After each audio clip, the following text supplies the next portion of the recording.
What is up guys? Nandito tayo ngayon sa simbahan ng Antipolo. Pero tayong kasamang very special guest dito sa vlog natin ngayon. Ang trending ngayon sa Facebook, walang iba kundi ang mag-love team, ang mag-jowa na si Angel at Chill. Yay! Woo! Ayun naman kayo. Hello po. Nakasan yung konti yung boses para marinig tayo. Yun, so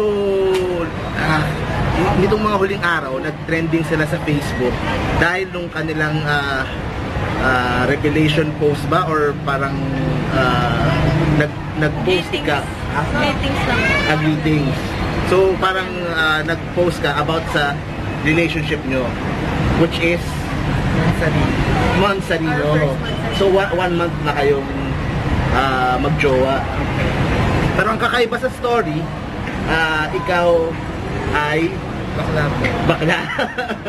As in, hindi bi, as in bakla talaga. Okay, so yun, so ang daming natuwa sa kanila.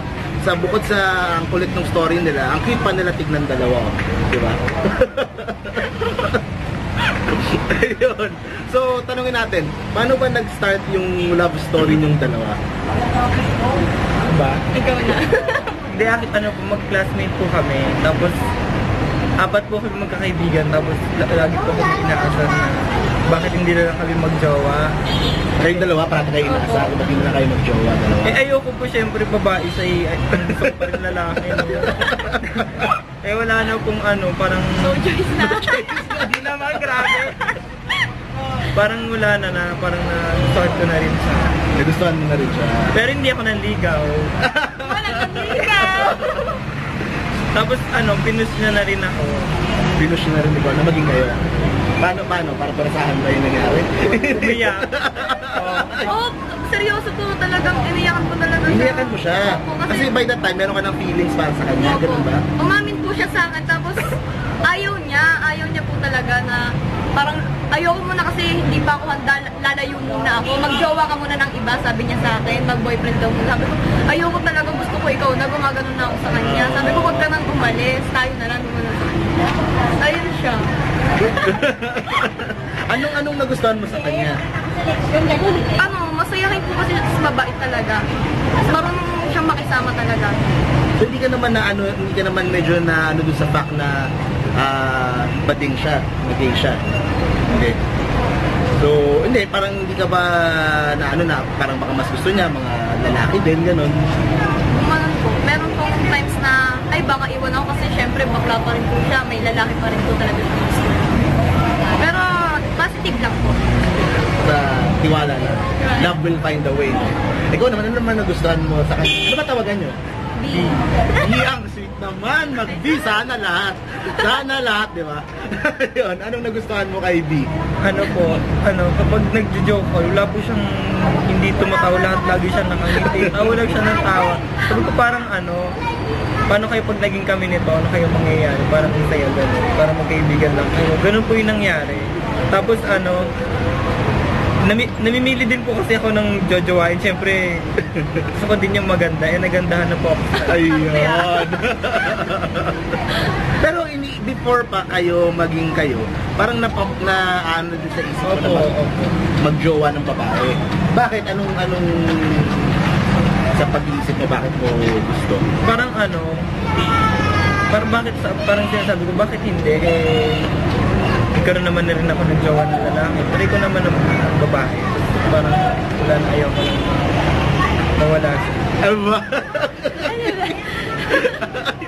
Kinikilig ako guys, sa totoo lang. Ayun siya.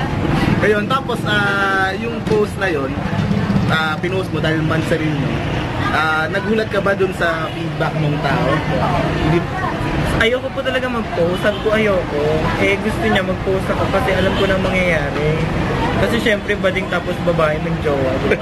Natural na magti-trending. Ayun, nag-trending talaga siya. Sabi ko sa inyo.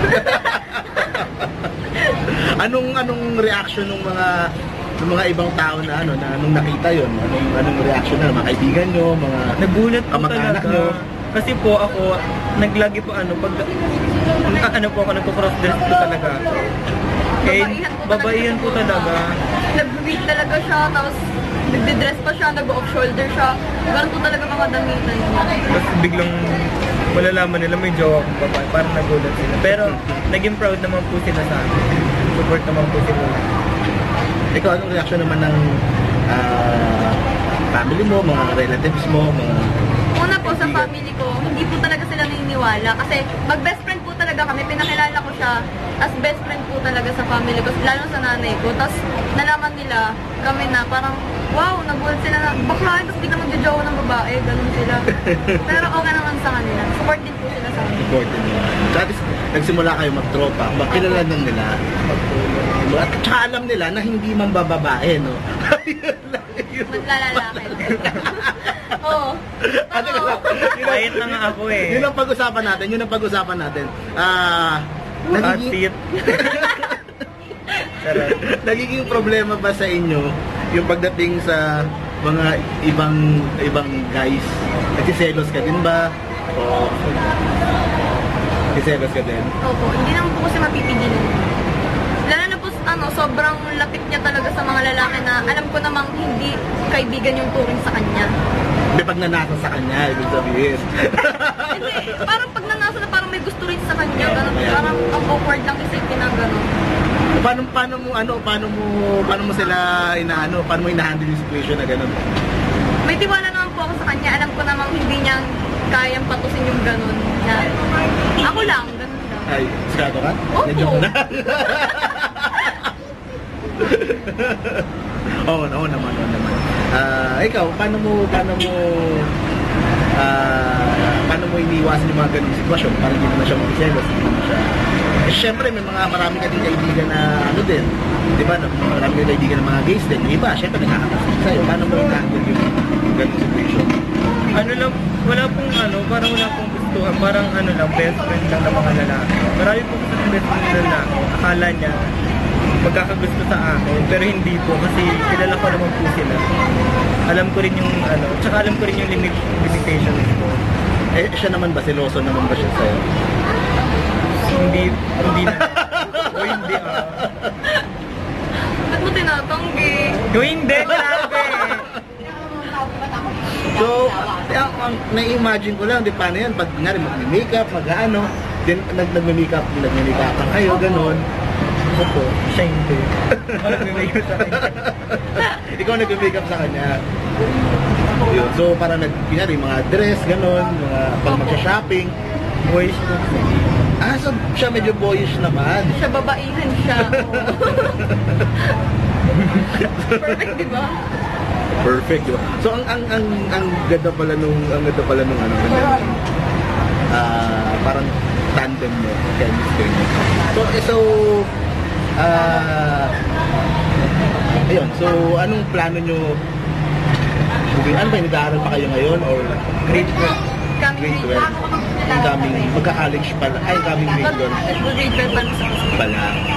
Anong reaction ng mga kaklase niyo? Wala Hindi rin po. po sila naniniwala. Hindi nila. Ayun, nag-post na siya, tapos nag-post din ako.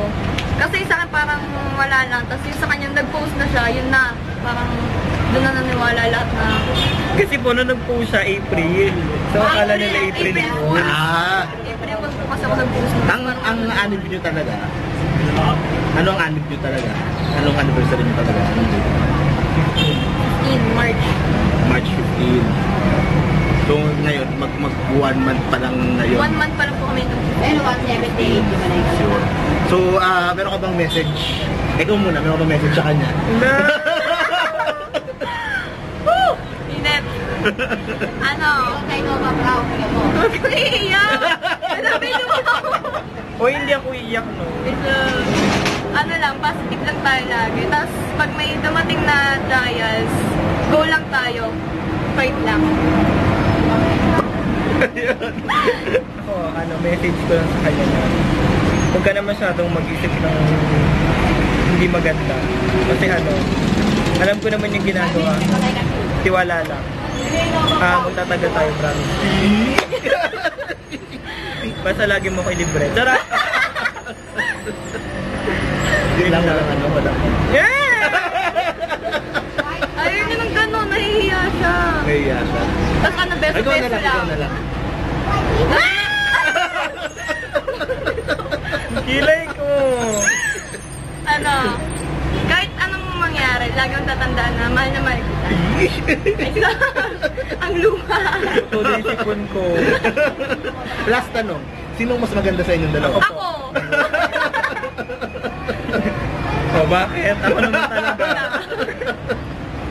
Thank you very much. Meron kayong special gift coming from Erase. Yan, sabon. Thank you po. May lotion. Tsaka Gamboa coffee. Yan. Sarap ng Gamboa. Love kape talaga. Ayan. Paborito niya po yung kape. Talaga. Ayun, magugustuhan mo yan. Thank you very much. Salamat for joining us. Thank you for joining us. And we're going to see more of them soon. Sobrang okay sila kung nakita nyo. Follow nyo sila sa FBIG na sa description. Thank you very much guys. Join us again in the next video. Please subscribe. We love you. Bye-bye. Bye-bye po. Thank you.